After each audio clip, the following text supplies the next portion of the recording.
Okay, well, thank you again for coming. We really appreciate your attendance, and I hope that you will find our time together beneficial for you. So once again, what we're doing here is we're exploring what the Bible has to say about commitment. We're looking at warnings that we see. And so far we have talked about a lot of things. If we just go back and look at this again is the pathway that we're following. Yesterday we talked about the foundation that we lay always, which is we have to look at the Bible, we have to follow what the Bible says.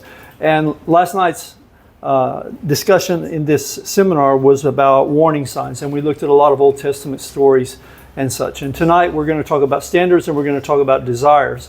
And then tomorrow night we'll come back and we'll finish up by talking about relationships.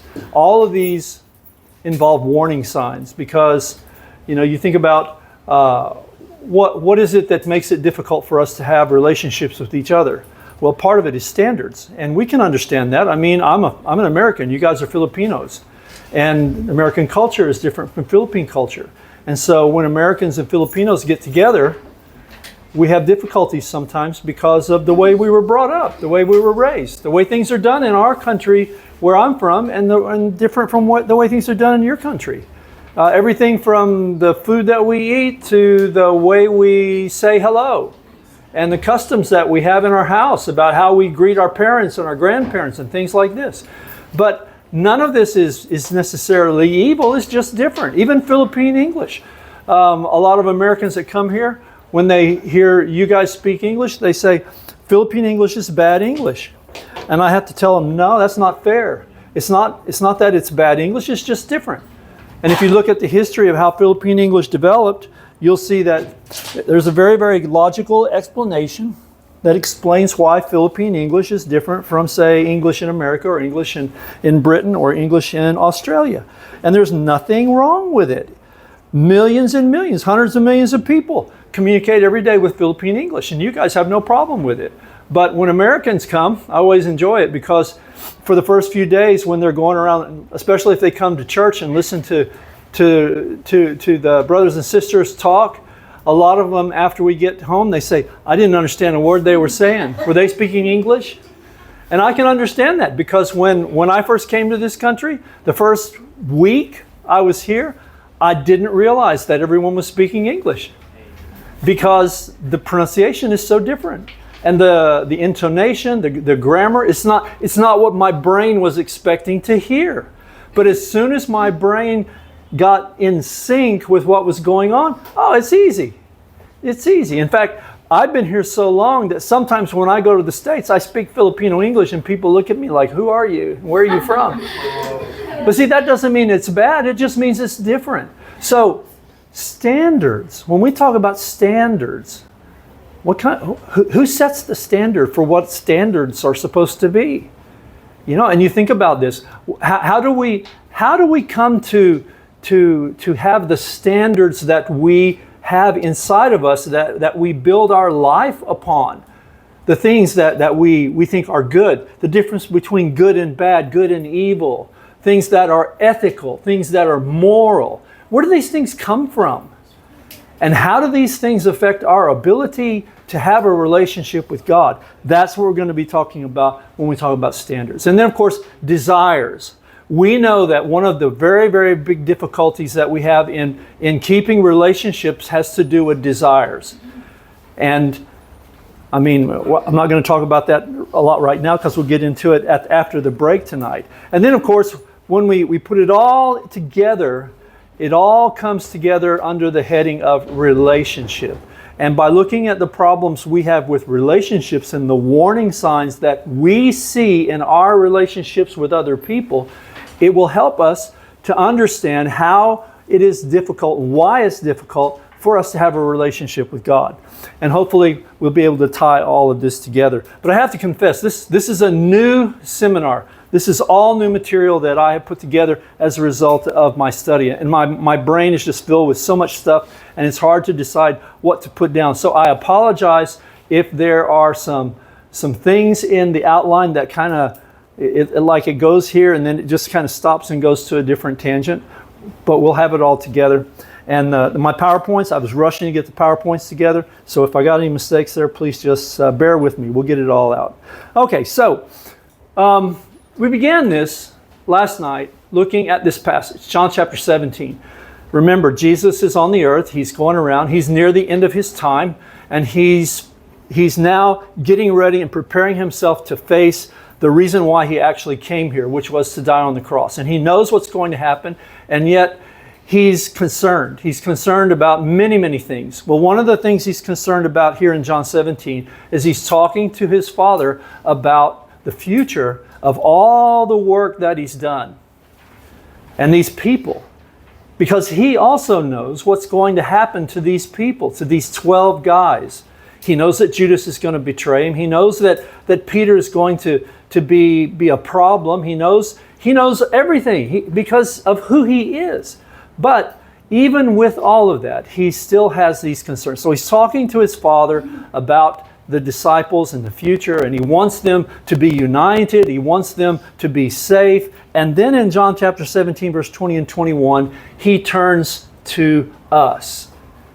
Not just these people that he is with, but the ones that will believe on me through their word. And that's talking about the people in the 2nd century, 3rd century, 4th century, up to our century, and it will go forward, all the way forward until Jesus comes back.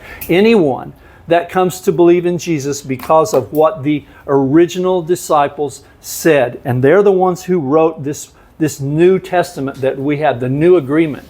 Okay, so this all involves us. Now the question we asked was this: what is God's expectation? What is Jesus' expectation for His church? Because we know the church belongs to Jesus. He came and He said, I'm going to build my church. So on the basis of what kind of unity then does Jesus want His church to grow and to expand? Well, He says it right there. Just as you are in me and I am in you, let them be one in us. And that is really different from what we see in the religious world today. And that brought us then to this picture. And I told you about my history and how concerned I have been over the years in trying to actually research and get an exact number of how many groups there are. Well, I've given up. The last time I actually did any research, it was up to 35,000 plus. And when I first started, it was about 10,000 back in the 1980s. And I wouldn't be surprised if it's 100,000 now, because that was almost 10 years ago, the last time I actually updated the data on this. But the point is, everyone's just so happy because there's so many Christians. And there's so many kinds of Christians. And yet you and I already know that not all Christians are the same. And there are some crazy people out there calling themselves Christians. And there are all kinds of claims. People believe, they believe in Jesus and they follow the Bible, they claim. But no two groups teach exactly the same thing. That is the key. That is a key that we need to look at. Because when the New Testament church was started, there were people teaching different things. Did the apostles accept that? Did the apostles say, it's no problem. We know the Spirit is guiding you, and therefore we expect that whatever the Spirit tells you to do, just do it. That's the most important thing. Is that what they said? No. The apostles were very, very clear, very, very strict in telling people, you need to look for false teachers. And we're going to look at some tonight. We're going to talk about a very, very popular and controversial topic. But hopefully you'll be able to see it's not controversial at all. It's very, very simple. But the point is this. Everything goes back to the Bible. And we looked at these basic passages here. 2 Timothy 3, 16 and 17. This is where we learn what this diagram means. That the Bible comes to us from God. And that it was, and Peter, 2 Peter 1, 20 and 21 explains how the men fit into this. You know, the 40 plus different people that actually were participants in writing down the words that we have in the 66 books we call the Bible. But they didn't write anything. Remember the illustration I had of my dog? And I asked you the question, who drew the dog on the whiteboard? And you said, I did. And I said, no. Remember the whiteboard, the pen. Well, the pen, see, what did we learn from 2 Peter 1? They were moved by the Holy Spirit. So God used 40 writing instruments, or 40 plus writing instruments, to get his message down. But the message came from him. He gave that message through the Holy Spirit, guided these men, gave them the message, what they were supposed to write, and they wrote it down exactly as he told them to. And that's the reason why the 66 books in our Bible are more like 66 chapters of one book written by one author, because that's what it really is. And so because of that, then, we need to be very careful and make sure that when, we could have another diagram over here, an arrow that points this way with another triangle with the Bible, and then going up to us. How do we get the message out? In order for us to make sure that the message that we get in our lives comes from the Bible, and it's the message that comes from God, we have to study very carefully. We have to remember that this message is not ours. It belongs to God. And therefore, it doesn't matter what we think it says. The only thing that matters is what does it really say. And so, it's not easy. Things like, what translation are you going to use? Because there are translations out there that some religious groups insist that their members must use. You must use this translation, and they will not let any other translation be used. Why? Because in certain verses that are key for their doctrines, they have translations that agree with what they teach. But if you look in another Bible, it's going to say something different, and it won't agree with their teachings. So how do we handle that? Well, we cover this in our classes here at the Bible Study Center. So if you come and take Jesus Men of the Bible, you're gonna talk about this, and we're going to show you how can we navigate ourselves in this world with so many different Bible translations. How can we find the truth that God actually had in his mind when he gave the message to these people? Now, of course, the easiest way is just study the original languages. The Old Testament was written in Hebrew, and the New Testament was written in Greek. Neither of these languages are spoken today in their original form. They are dead languages, just like Latin. But you can study them. There are grammar books and vocabulary books and all kinds of stuff. And then there are texts of the Bible in those languages. You can study it. You want to learn Greek? We got a program in my business over here, Ethos. We can teach you that in 2 years. Wow, 2 years. Yeah, that's right, 2 years. That's so that you can pick up the Greek Bible and you can read it as like you're reading your Cebuano Bible or your English Bible. That's how long it takes. But if you want to have the ability to have that kind of capability of looking at what God says, you have to pay the price. And the price is 2 years of your life. Studying every day, studying 10, 15, 20 hours a week outside of class. The question is, how important is it? Well, here's how important it is. Remember what John said in his little book. Anyone that goes ahead and does not live by the teaching of Christ does not have God. The one who does live by the teaching has both the Father and Son. So therefore, if someone comes to your house and doesn't bring this teaching, don't invite him into your house and don't even greet him, because anyone who greets him becomes a partner with him in his evil work. And I double checked that today. It really says evil work. So imagine a person going around who's a nice person, dressed in nice clothes. All of this is an evil person if they're not bringing the teaching of Christ. And that means you have to be able to know whether all this stuff they're saying about the Bible is really what God intended for you to know and to say and to speak. Wow, this is crazy. So when you look at all the thousands of religious groups today and you see everybody being so happy, this is danger, because these groups are just doing what they want. They're making God to be what they want him to be. And it's the same thing that everyone has done since the beginning of time. Israel is the big example. They're the poster child for us in this, because they had everything. God gave them everything. And what did they do? They started envying the other nations and their gods. They wanted their God to be like those gods, even though those gods were fake. They weren't even real. And so God was very tolerant with them. But in the end, he said, I'm done with you. I'm done with you, and we're finished, and I'm pulling myself away from this agreement that we made because you broke it. Now, when Jesus came, this other verse, Matthew 7, 21 to 23, is one of the key verses that we saw last night. And it will continue to be because it contains warnings that come from Jesus himself. A warning that comes from the Lord, the one who is the owner of the church, the one who is the founder of Christianity. And what does he say? He says, not everyone that says to me, Lord, Lord, will enter the kingdom of heaven, but only those that do the will of my Father who's in the heaven. And that's very logical.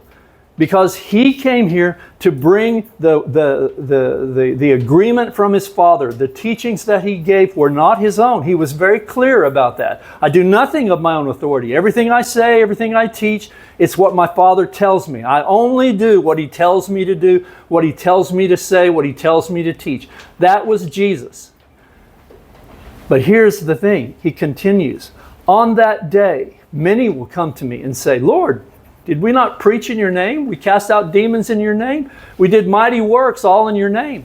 And then I will look at them and I'll say, go away from me. I never knew you. I never knew you. Go away from me, you who do lawlessness. And this is like shocking. And this speaks to us today. Remember, we got tens of thousands of groups, tens of thousands of people standing on street corners every day. And they're speaking and preaching and they're reading Bible passages and all of this. And some of these people claim they have powers, that they can heal people and all this other stuff. And if you look at them, you would say, wow, these people are Christians. We know they're Christians because they're living good lives. They're giving good teachings. They're giving Jesus the credit. And yet that's exactly what Jesus is talking about here in Matthew chapter 7. And yet he says, I never knew you. So we cannot judge truth and error just based on what people are saying and what they're claiming. We have to look at what the Bible actually says. Look at the actual teachings that Jesus gave. Look at what his apostles actually said. Put the verses into context and let the text, let the message of the Bible come out. Our job is not to interpret the Bible, but to understand it and then to follow exactly what Jesus says. That's what God wants because that's what a good child does. A good child submits to the authority of the parents and does what the parents say. It's always been that way. And that, as I said, is the reason why God had that commandment in the 10 Commandments, honor your father and mother. And by the way, as I said, I mentioned last night, and you need to look and see, what did God say to do with a child that would not obey the parents? Stone them. Now you kids think being spanked is a bad thing. There's a lot more that could be done. And they were serious. And everybody in the community had to do it. It wasn't just that there was no police that were in charge of stoning and capital punishment. The whole community would take part in this. And God made them do that because he wanted them to understand that this is serious and you don't do this. Now, why did God expect that? Because when these kids grow up, if they do bad things to their parents and say bad things and they're not going to follow what the parents say, how are they going to follow him? So it's all about training. It's all about screening. Well, this is where we were last night looking at all of these things. And we looked at warning signs, lots and lots of warning signs.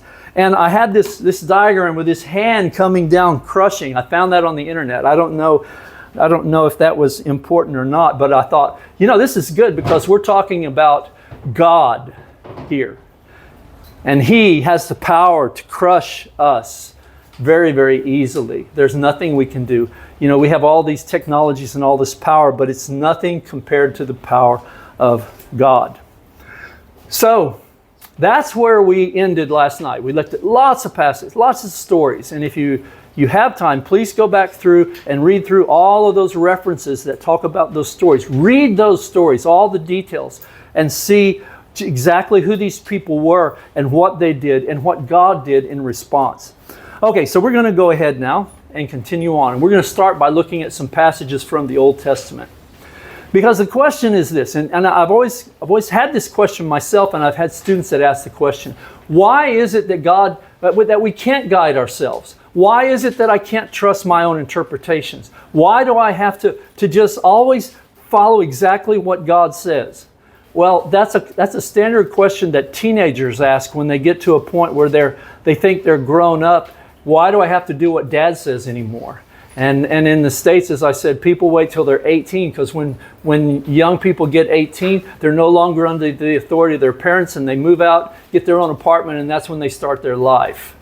But in reality, we never can get to that point with God. We're always going to be under His control.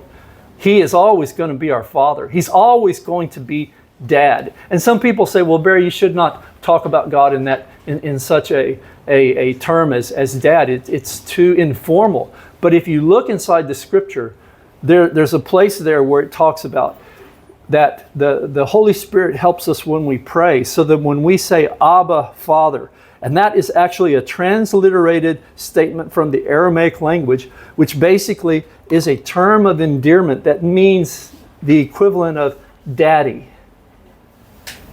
And that's what I called my father. I always called him daddy. That's how I would address him, because he's my father. I'm his son. We are close. And that's the way it is with God. He is our Father. He wants us to be close. He doesn't mind if we address Him in these ways, because that's what He wants. That's how He created the situation. The only reason we have this distance is because of sin and because of the disobedience that is so rampant in the world today. But that's not what He wants. So look at this. Why can we not guide ourselves? Well, God tried to get the Israelites to understand this, so He sent all these prophets. Isaiah was one of the prophets. And God gave this message. My thoughts are not your thoughts, my ways are not your ways. As the heavens are higher than the earth, so my ways are higher than yours. First thing we need to understand is none of us are ever going to be nearly as smart as God. In fact, there's a place in the New Testament that says, the wisdom of God is wiser than man, and the foolishness of God is wiser than man. And the point is this. If you think of the smartest and wisest person that ever lived, God would still be wiser than that person and more powerful than that person. So there's no comparison. So we have to accept that. That's a reality that we have to accept. And that's why we have to listen to Him instead of trusting in our own opinions. Now, in Jeremiah, the weeping prophet I mentioned last night, a lot of messages from God to the people there. Now, Jeremiah's having a conversation with God, and he says this. He says, I know, O Lord, that the way of man is not in himself, and it's not in man who walks to direct his own steps. We don't know what to do. How can we? Because everything that we are supposed to do to be pleasing to God are things that are decided by Him up in His place, where He's at. We call that heaven. And the only way that we could even begin to have any kind of ability to guide ourselves is if we had somebody that went there and interviewed Him and looked at the place and took video and then brought it back to us. But we don't have that. None of us know what's going on up there. And that's why we are bound to a situation where we have to trust Him and do exactly what He says. Now, here's the important thing. Proverbs is a book that is filled with lots of really, really good sayings that can help us to understand and think about things. And this is what Proverbs 14:12 says. And this is actually repeated in another place. I can't remember which one it is, but it's repeated. It says, there's a way that seems right to a man, but its end is the way of death. That, to me, it describes the tens of thousands of religious groups. Every religious group thinks they're doing what's right. They're praising God. They're thanking God for all the blessings that they receive. And therefore they think they are right with God. But just like those guys in Matthew chapter 7, verse 21 that Jesus described, what happened to those guys? They ended in the way of death. So here's Jesus applying this Old Testament proverb. They thought they were right, but they were wrong. They had the relationship was just in their mind. It was a psychosomatic relationship, but there was nothing there. And again, what was the problem? They knew who Jesus was. They knew who God was. But the problem was, sila makasunod sa kabubuton sa Diyos pinaagi sa mga patulungan ni Jesus. See? That's the problem. They had their own ideas and they made up their own stuff. We can't do that. You can't make up your own stuff. You and I have to be willing to do what Dad says. You got it? Okay, let's continue. Next, Deuteronomy 29:29. This is a good one.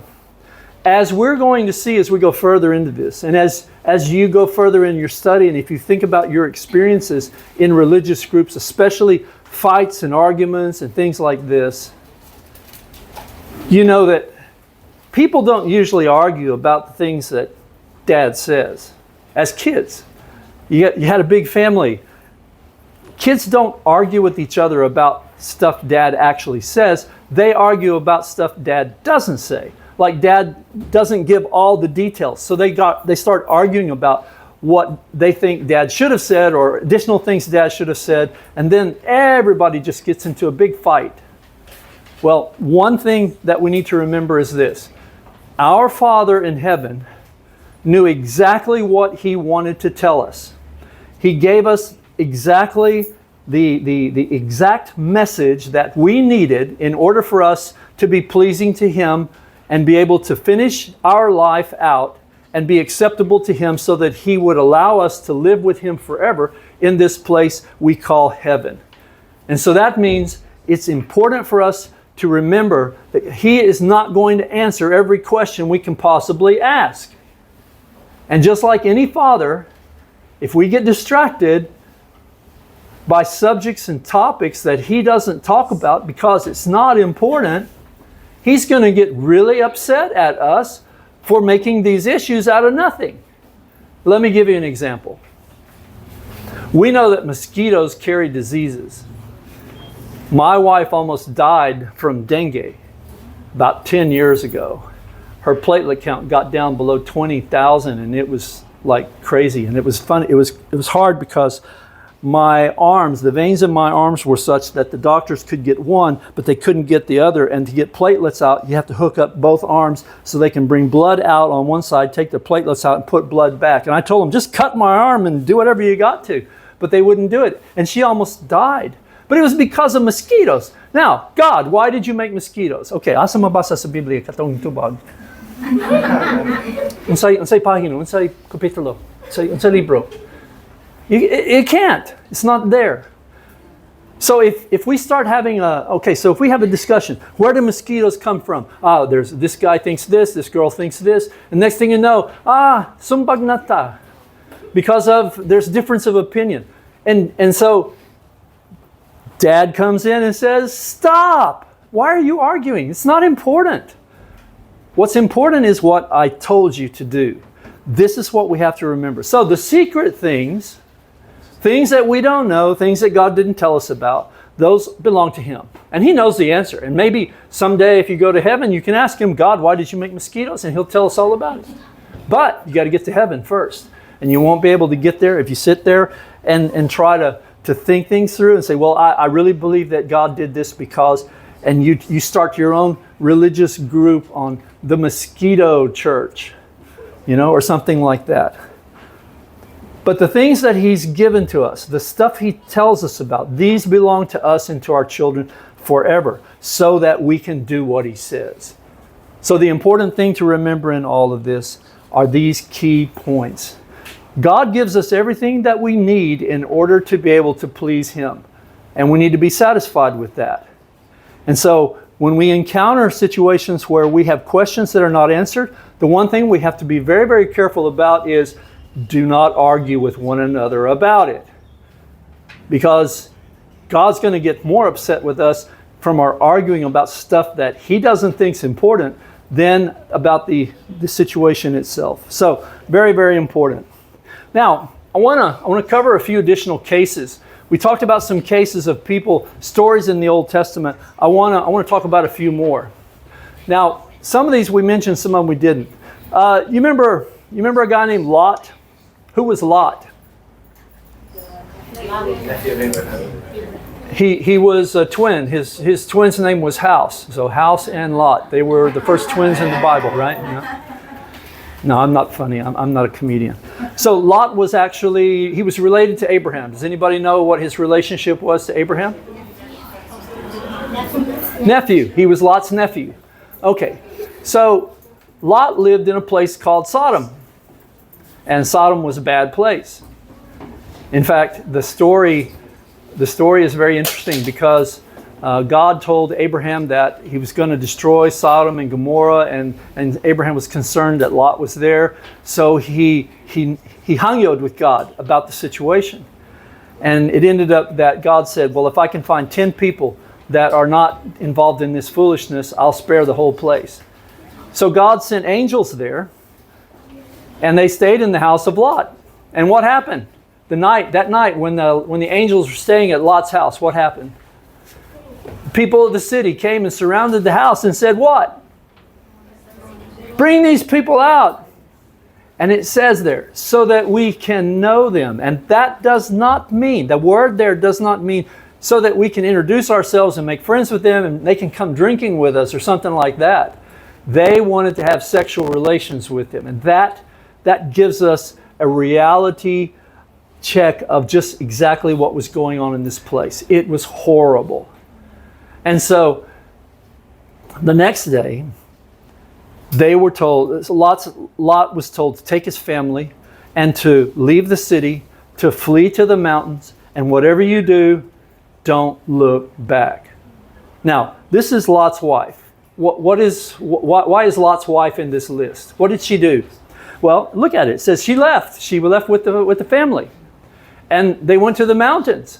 But when there was this rumbling in the background, when God was destroying that whole thing, what did she do? She looked back and she became a pillar of salt. Now, notice, she was obedient up to a point. But at a certain point, she decided to do what she wanted to do instead of following exactly what God said. And as a result, she paid the price. What about this guy named Uzzah? Who can tell me who this guy Uzzah was? I know my grandson Andrew can, because we've had this discussion several times and he has corrected me on a couple of points about Uzzah. Why is Uzzah's story so tragic? He was just a nice guy, right? So what's happened? Well, some people captured the Ark of the Covenant and they took it to their place. And very interesting things happened. They had this big statue of their God, and the Ark of the Covenant was there. And every morning when they would come in, the statue would be flat on its face because the power of God made it fall down and bow down before the Ark, so to speak. So they picked it up and put it back up, and it just kept doing this, and the bad things started happening. So they realized it's because of this. And so they put the Ark of the Covenant on an ox cart and just sent it down the road back to Israel. So these guys are working out there in the field or something, and they see the ox cart coming down the road, and everybody's like, yes, we got our Ark of the Covenant back. And so when it comes close, what happens? Who can tell me? It falls, and then someone tries to get it, and then the person dies. Okay. It is like a wheel or something goes off the road into going into the ditch or something, and the whole cart starts tipping. And so one of the guys there runs up because he doesn't want the thing to fall, and he puts his hand on the ark to keep it from falling. And immediately fire from heaven came down and killed him. Oh my goodness. Why? Why did that happen? Who can tell me? Because only certain people in the nation of Israel could touch that box, and he was not one of them. And the rule was, anybody that's not supposed to touch this box touches that box, you die. And that's why. Now, we might analyze that and say, well, God's not being very, very nice, is he? Because this guy was trying to save God's box. I mean, who knows what would have happened? That box fell over. It might have busted into a bunch of pieces. That was not the point. If Dad says, don't touch my stuff, that means no exceptions. Now, we've all been kids in a family. My dad had certain things, certain tools. He gave us very specific instructions. Do not touch this under any circumstances. And stupid me one time was thinking, I wonder what happens if you touch this thing. And I found out, and I still can't remember everything that happened to me at that time because, after the first 2 or 3 hits with the paddle, you just kind of forget stuff. That was one of 2 such events. The other event was when I was about 15, 16 years old. That was the last spanking I got from my father. And he spanked me. He gave me 2 licks with the paddle. And I turned around and I said, hey, that didn't hurt. And that's the last thing I remember. I don't remember anything after that. Okay, Nadab and Abihu. Enough foolishness. Who's Nadab and Abihu? Who were these guys? They were priests. Who said that? Huh? Okay, they were priests. And what was the job of priests? They were supposed to make sacrifices and stuff for the people. They lived in the temple, around the temple. They had a whole little city around the temple, and they were the ones that did all the activities inside the temple. They did all the ceremonies on behalf of the people. Okay, now one of the things that they were supposed to do was to burn incense. Not just burn incense, but burn all kinds of stuff. And anytime they had to burn something, they were supposed to use fire that was provided to them by God Himself. That was special fire. They weren't authorized to just light a match or have a lighter and use their own stuff. They had to use this fire to start the fires that they used to burn stuff. So Nadab and Abihu are just going through their daily activities, and here they have this incense they're supposed to burn, and so they get it all ready, but they use just ordinary fire. And what happened? Zap! They got killed. Fire from heaven came from the Lord and killed them right there. And they're sitting there, laying there, where they were. And the people, you read the story, it's really kind of weird because the people had to come in and they didn't know what to do. They were afraid to touch them. But they were given instructions to pick them up on like a blanket or something and carry them out and burn them. Okay, well, what about this King Saul guy? Who was he? He was the first king of Israel.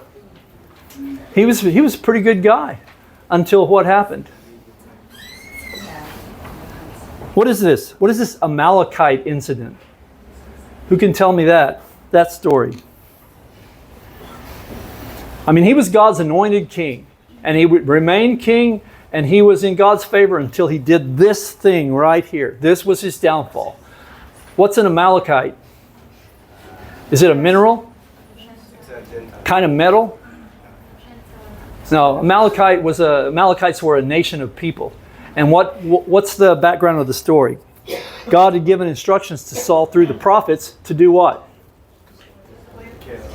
To kill all the Amalekites. And it wasn't just kill the Amalekites. He was supposed to kill the Amalekites and kill all the animals of the Amalekites. Now, this is not just the soldiers of the Amalekites. This is the women, the children, the pregnant women, the grandmothers, the grandfathers, the infirm people, the crippled people. They were supposed to annihilate the entire race of people and all their animals as well. That was the instruction they received from God. Wow, that in itself is like scary. But what did Saul do? He kept all the animals. He said, well, we got sacrifices to make. I don't know why he did it, but he kept all the animals and he spared the king. So what happened? Prophet comes in, looks at Saul, says, man, you're toast. You're gone. And what does he do? He takes and he kills the king, and then he tells Saul, look, because you have, in fact, he quotes God, because you have rejected me, I reject you as king. You're going to be, your family is going to be gone. You're not going to be the king anymore, and it's all because of you. And so Saul started out good, and he became bad. What about Solomon? Solomon's the wisest guy, right? Wisest king? No, actually not.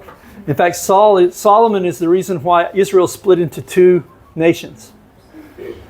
He started out good. Remember the story of him and the baby, the 2 women and the baby? That's what he's famous for. But you know what really was his downfall? When he got old, he was like the world's greatest, most powerful person. So all these nations came to him wanting treaties. And these kings would give daughters to him as wives, because if he would marry them and they would become part of his harem, then the fathers of these women would know that Israel would never attack them. But the problem is this: these women that became his wives, they had all these different gods that they believed in. And so they took his heart away from God.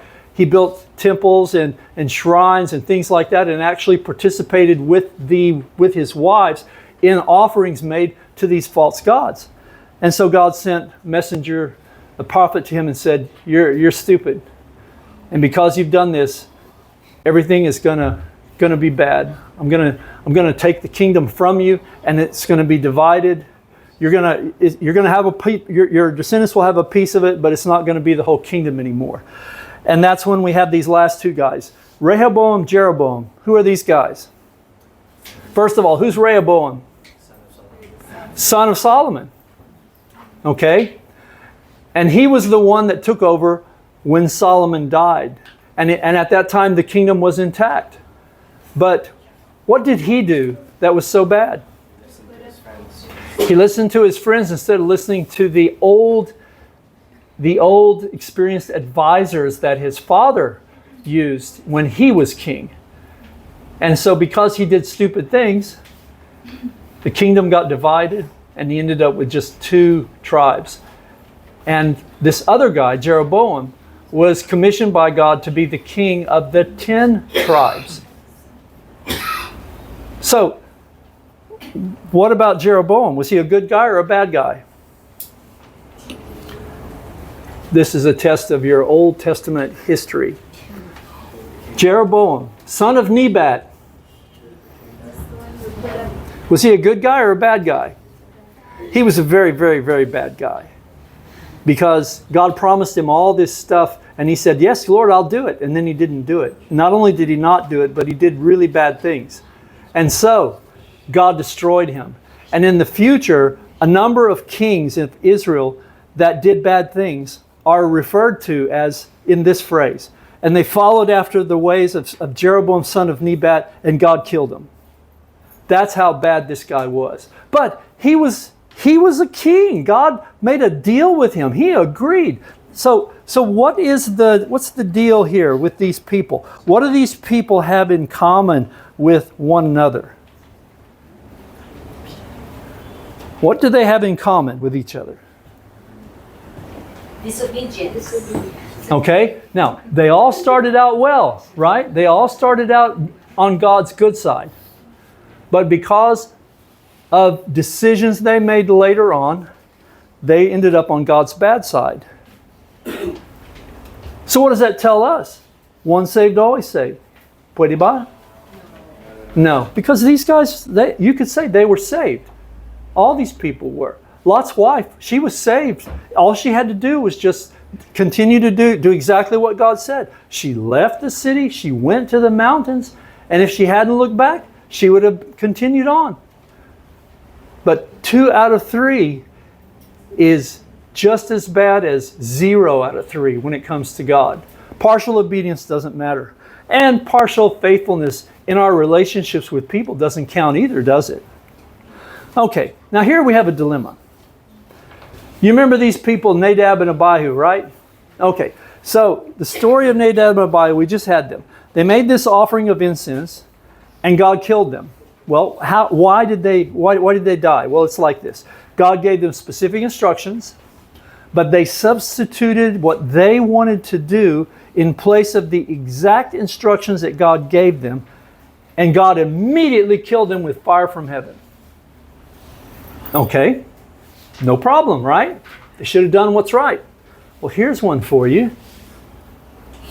Oh, that's not the right one. There. What about Moses?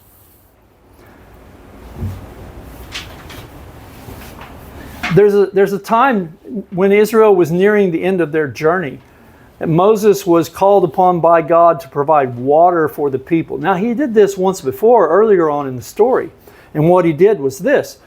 there's this rock, and God told Moses to take his big stick and to hit the rock. And if he hit that rock, water would come forth. And he did it, and it worked. But this time, the second time, God told Moses, I want you to speak to the rock, and water will come forth. So what did Moses do? Took his stick and hit the rock. Didn't speak to it. He hit the rock just like he did the first time. Now, I don't know if Moses was just not thinking straight. He was under so much pressure. We could have all kinds of discussions about that. But the reality is, God gave him specific instructions. You speak to this rock, and water will come forth. But he hit the rock. Now, water came forth. But what was the result?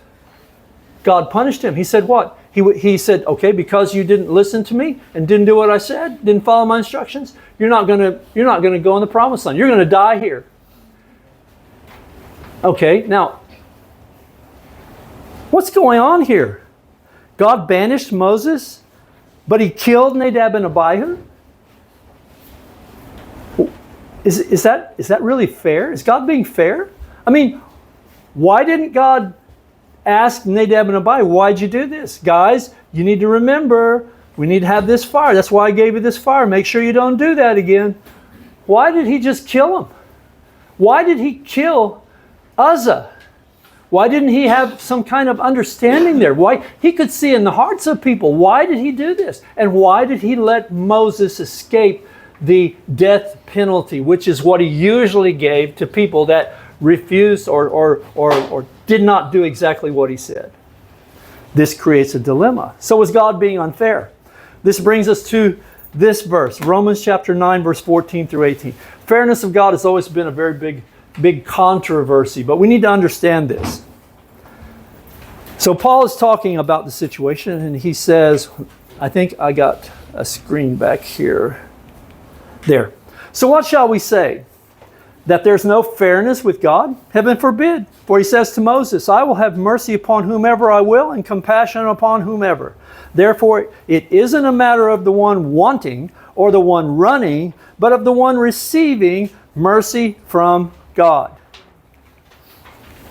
And my clicker is going too fast. For the scripture says to Pharaoh, because into this same thing I raised you up, so that I might show in you my power, and so that my name might be spread throughout the entire earth. Therefore, he mercies whom he wishes, and he hardens whom he wishes. This is what Paul says in response to this. Now, what does that mean? Well, first thing we need to understand is God is God. He can do whatever he wants. And you're free to try to stop him if you want, but I guarantee you, you and an army of millions of guys, it's not going to have any effect. You can drop as many 30,000-pound bombs as you want on his chariot or whatever, and it's just going to bounce off. But God can snap his fingers, and you're gone. You're history. I mean, he spoke words, and planets appeared, and stars, and oceans, and animals, and he breathed into a bunch of clay, and we were born. That's the power that God has. He can do what he wants. But this really isn't about power. This is about something else. Let me ask you this. When you have a situation where you have offended somebody, what happens? Let's say you, I don't know, do any of you people have cars or vehicles? Let's say you bump somebody's car, or you bump someone's child or something like that. What usually happens? It's a bad situation. So what happens? Hearts broken. Heartbreaking. You are accountable for what you did. And the person that you did it to then has control. Like for instance, if you hit someone, the police are going to come to you and they're going to ask you a question. What's that question? Do you want to press charges? Now, you have the power. Because the violation has occurred, you have the power. Do you have to press charges? No. You can say, that's okay. I've done this many times in the times I've been here. Because I recognize, I've been robbed a few times. And when we get to talk to the person, find out this guy is just desperate because he has a lot of kids or whatever, and he's just trying to feed his family. It's first time offense. He saw our place, he saw us hanging around and thought because we're foreigners, we have lots of stuff, and he decided to do it. Now that's different from someone who understands what it is. They're like a syndicate that wants to come in with guns and knives and hold us hostage and steal everything that we have in our house, because that's a different kind of situation. So, but in both of those situations, I have the power, because if those people get caught, the police are going to come to me and they're going to say, "Sir, do you want to press charges?" This happens in our relationships. Let's say you're a husband and you hurt your wife. Maybe you say something bad or whatever. She has power over you because you have to get her forgiveness. And she can choose to forgive you or not, and she can make you squirm and crawl on the floor and do whatever before she gives that forgiveness. And the same thing is with you and your wife, or you and your friend, your best friend. If your best friend hurts you and does something bad, you have the power. See, this isn't something that's difficult for us to understand. God does not punish people who don't deserve it.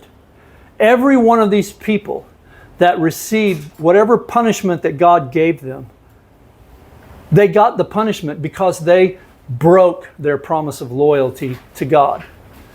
And so therefore, they were at His mercy. And we are very fortunate that we have a God who is that powerful that He can snap fingers and everyone is dead. But He doesn't do that, because instead He tells us that He will never do that, but that anytime we get punishment, it's because we deserve it, because we have violated. That's the God that we have. And that's what Paul is really talking about here. But the reality is, God can do whatever He wants. Now let's go back and review Pharaoh. If you had the ability to go back and read last night the story of the plagues, you know that after 2 or 3 of these plagues, Pharaoh was advised by his advisors that this is really the hand of God, and he was ready to surrender, but God hardened his heart. And from that point forward, every plague from that point forward, but God hardened his heart and He refused to let Israel go. Did God force him to do bad? No. It's right here. This is the explanation. I raised you up so that I could show my power and my name would be spread all over the place. God knew that this was going to happen, and He knew what kind of person Pharaoh was going to be. So He used that to His advantage. Okay, so same question. Was God being unfair? When someone offends, they're at the mercy of the one who they offended. Do you want to press charges? Well, again, what does that mean? It means you have the power to either press charges or let people go. So is it fair to make a person pay when they do something bad? No, I mean, it's fair because that's what the law says. But is it fair to forgive that person? Of course it is, because you can do whatever you want if you're the offended party, because you have the power. So God is no different than us. If we do bad things, we are at His mercy, and He can do with us whatever He wants. So in the case of Nadab and Abihu, He decided, I'm going to kill you guys. But in the case of Moses, He said, I'm going to just ban you from going into the promised land. Now, you might look at the 2 cases and say, well, who were Nadab and Abihu? How close were they to God? How close was Moses? Moses was like his real good friend, because Moses was his spokesperson that helped him to deal with the situation with the people of Israel. In fact, Moses was so close to God that at one point God got so frustrated with the people of Israel, He said, get out of the way, I'm going to kill them all, and I'm going to start over with you and make you into this great nation. And what did Moses say? He said, no, don't do that. Because if you do that, all the nations are going to hear about it and they're going to laugh at you, because you couldn't even control your own people. And God repented of the evil that He was going to do to Israel. That's who Moses was. So maybe that's why He decided just to teach him a lesson. Okay, you guided these people for all these years and we brought them here. It's right here. You're overlooking the river. It's right there. But you're not going to go into it. But that actually wasn't true, was it? Because Moses did go into it, didn't he? Who can answer that question? When did Moses go into the promised land? During the Transfiguration. You remember when Jesus went up on the mountain, his disciples were there, and Moses and Elijah were there, and Jesus was having a pulong with them. And that's when Peter was saying, we need to build tents for you and for Elijah and for Moses. So Moses made it in, but just not then at that time. So what we have to do is we have to understand that God has the ability and the authority to do whatever He wants, but He chooses to treat us fairly.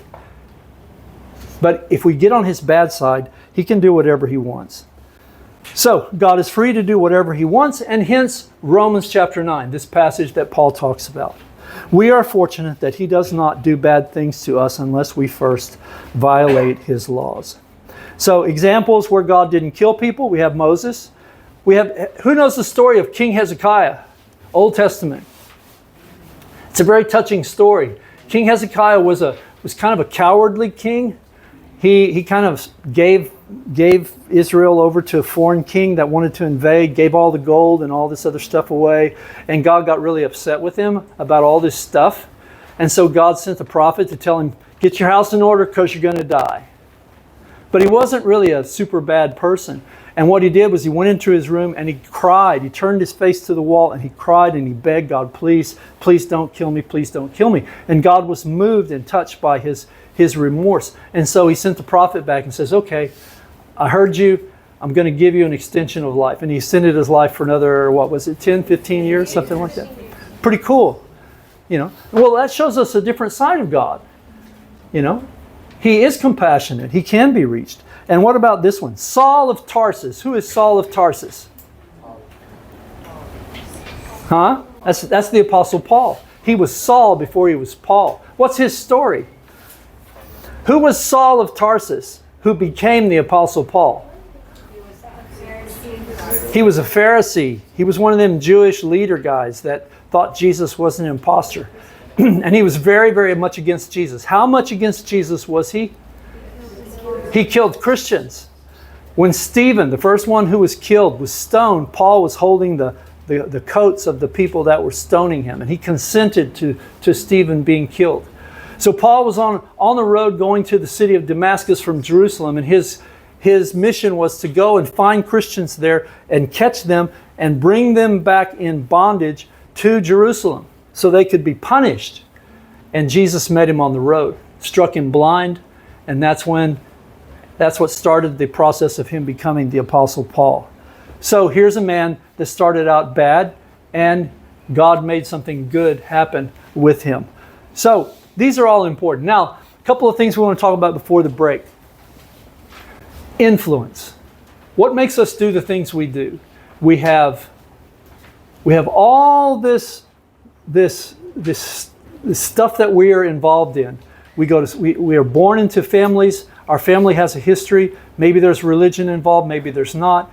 We are born into a society, a culture, a nation. There's a national history, there's a national culture. We go to school, we make friends. Some of our friends are good people, some of our friends are bad. Some are rich, some are poor. We meet some special people, our friends that we become friends with when we're adults. Maybe we find one, we get married, we have children.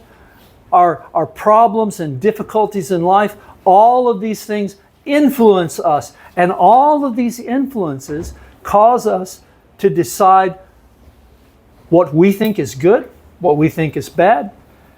And it creates a criteria that we use to decide the decisions that we're going to make.